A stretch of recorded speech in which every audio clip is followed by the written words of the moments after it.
dead recently was 20, I think 25 years, something like that. And he was an interesting person. He was a yogi. And he had this big spiritual side. There was a temple in Baltimore and all of these things in which he was head. But he was also an academic. He was one of the planners of the African American Studies Department at Harvard, and commuted from Baltimore to Cambridge. That's a long way. And he was just an interesting, nobody else could have been married to either of us, I think. And his last words to me were the title of this poem. You have been my tried and trusted friend. Said the coal miner's son to the chipper's daughter, then turned his head and died. And she and their children rose and walked behind the coffin to the freeway. After a while, she started looking at other women's husbands, other women's sons. But she had been tried and trusted once, and though once is never enough, she knew two may be too many. Me, when I was little, I was called Lucy by my friend Howard, and was so hooked by children who know I had children's books. Was so hooked. And they had been, in St. Mary's County, they had little plays and things, and somebody always plays me. And she always has long earrings. She knows what it is. Long earrings, and they wear pants, because I wear a lot of pants all the time. And so I wrote a group of poems. This is one of them. It's called Luke, 1942. What I know is, this is called gravel. You must not eat it. You must not throw it at your brother. What I know is, over there is our house. Our sidewalk, too. There's no grass. Grass is for the white folks section. What I know is, something is coming. Mama calls it war, calls it change. Mama loves me. Daddy loves me too much. What I know is, this is in the middle. I am in the middle. Come in, my mama calls. You can't stay there forever. My mother went mad in my father's house for want of tenderness. This is what I know. Some women's days are spooned out in the kitchens of their lives. This is why I know the gods are men. I was molested by my father when I was young. I have written about that. And I read it or something about it for all of the women, some I bet who are at least in this building, if not this room.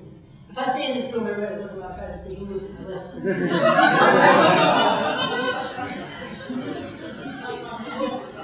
That's pointless somehow. This is a poem about I have 4 daughters and 2 sons. 1 daughter and 1 son are dead. I have grandchildren. Mostly girls. We are strong women. My father used to tell us we were strong women and weak men. And my son-in-law hates that. He just gets very upset. He's Puerto Rican. And I try to say I'm not talking about him. I'm talking about mine, but he tries to be very strong around it. But my mind goes place to place all the time. My other son-in-law, is a surfer from California, blonde, typical surfer, which can be annoying, but otherwise it's fun. And when I get very worked out about something, he and Steve, the Puerto Rican one, come and bring me coffee. It's wonderful to get worked up around them. Because they come and bring coffee. Are you okay? Are you comfortable? Would you like something going on? And I'm okay. I'm fine. Not too bad. It's not too hot. I have stood and waited almost 60 years. So different from the nights I wedged myself between the mattress and the wall. I do not hate him, I assure myself. Only his probing fingers. I have to teach you, he one time whispered more to himself than me. I am 72 years old, dead man, and in another city. Standing with my daughters, granddaughters, trying to understand you, trying to help them understand the sticks and stones of love. Somebody might say, why do you have to write that? Why? Somebody has to write it. And I write for those who, among others, for those who have not yet found their voice, who cannot yet express. And I also write quite a lot for those ones who are out there about all kinds of things. About, I want them to know they're not alone. People often feel extremely alone. And America, the United States, is one of the loneliest places on earth. I've traveled a little bit. Americans are very lonely people. See, everybody here is very lonely, not? So you touch somebody. It's important. It is important for us in the face of all that has happened and all that we remember. Remain human and remain part of life. I was telling Elizabeth about a friend who went to vote for Barack Obama. And she took with her, African-American woman my age, she took in one pocket the ashes of her mother's body, and in the other pocket the ashes of her father's body. And she took them with her to vote. Isn't that something? Think of that. When I voted, I turned around to all of the people, embarrassed the heck out of me, one daughter, saying, I do this for Fannie Lou. Fannie Lou, you're here, and you're voting her. Anyway. Faith. When I was young, we didn't know what do you call those things in the moon? What do you call those things? I know nothing. Yes. Yeah. And we didn't know there were such things. And Daddy one day came into the house and said, it's going to get dark in the daytime. It's going to be the end of the world. And my brother and I were petrified because we hated it. My father got dressed because he was going to meet his maker with his suit on, And he stood and waited in the front of the house. And this was on Purdy Street in Buffalo, New York. I was born and brought up in Buffalo. Anyway, faith. My father was so sure that afternoon, he put on his Sunday suit and waited at the front porch, one hand in his pocket, the other gripping his hat, to greet the end of the world. Waited there patient as the eclipse ordained the darkening of everything. The house, the neighborhood we knew, the world, his hopeful eyes, the only glowing things on Purdy Street. She was so disappointed.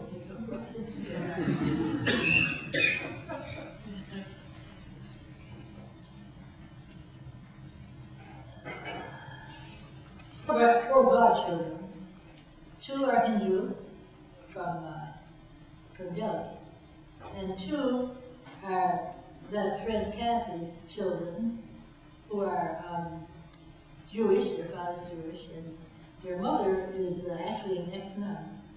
I tease her all the time about that. And when I spend the night at their home, I spend it in and their oldest daughter, Amira, is her bedroom. And she has a lot of young people have this stars on their ceiling, so that when it's dark in the room, I got lost in the room one time. Small room, I couldn't find the door to go to bed. It was very interesting. And I was lying at night one time in Amira's room, looking at the stars. And I thought about a lot of things. Kathy has often had to explain to people we are friends. And then they say, well, do you ever go to her house? Yes. She ever come to your house? Yes. You know, because oftentimes when there are mixed couples or mixed group of any kind, real friendship means you spend your night over somebody's house. You don't just work with them. You know, I understand that if you work with people, you're automatically their dear friends. But that really, you know, did your friend know you're her friend? And are you sure that yours is a valid person? Anyway, I grew up in a family of regular kind of lower middle class, if they ever got to lower middle class, people. My grandmother was a nut. She thought the day she died, I had children. When I won a scholarship to Howard University, she was so proud. And she was going to quiz me. And she asked us, where was Moses when the lights went on? And now, I thought there was a really deep answer to this question. And Grandma, and she said, in the dark eye. She liked me, she said. She liked me because I was of the grandchildren, I was the youngest. Now, some of you all know about that. And I was the youngest. So here we go, I was perhaps the most wondrous. I wasn't. I don't even think I was alive. I'm not sure. In Amira's room. You are not nearly light enough, I whispered to myself, staring up at the stars on Amira's ceiling.